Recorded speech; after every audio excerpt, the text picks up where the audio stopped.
today it's Sunday, a day in my life as walang trabaho na buntis. So, let's go! May mag-litty. O, tanawa guys, na ako'y nagluto. Charot! Siya, bitaw. So, letter guys, nakaroon kaya nagluto.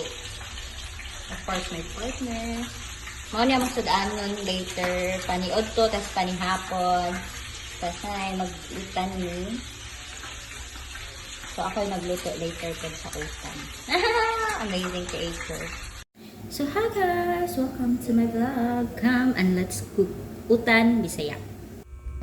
So how to make utan Bisaya? This is the ingredients. First, the malunggay, kalabasa, okra, talong, sitaw, and sibuyas bombay, magic sarap, and asin. So let's see. So first step, magpakulo ng tubig. And then, after mapakuluan ang tubig, let's add the squash first. It's because mauman siya ang gahi. And then, let's wait for 8 to 10 minutes. So, step 2, let's add a little string beans. And don't worry guys, limpyo na akong hands. After the beans, atong i-add ang okra. Though, gamay ra jud na amo ang okra. So, ato na siyang i-add kaya maumuna siya ang gahi-gahi.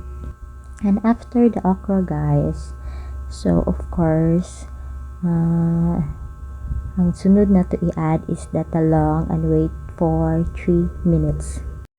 Last but not the least, let's add a malunggay.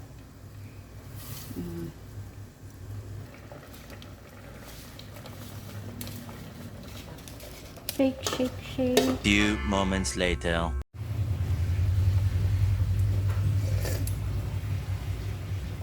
Lang, come here. Lang.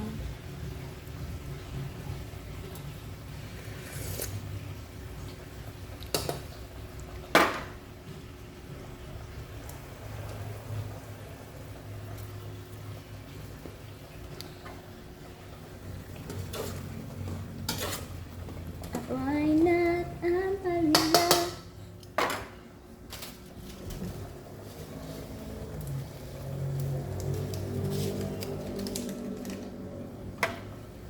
Why not? Oh, again,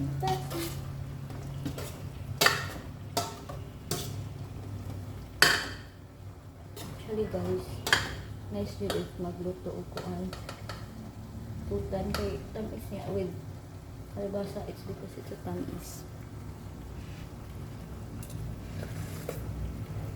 Langga. Lang. Silawi daw palihog ang timpla lang. Ikutan mo kasi. Check. Saka na. Okay.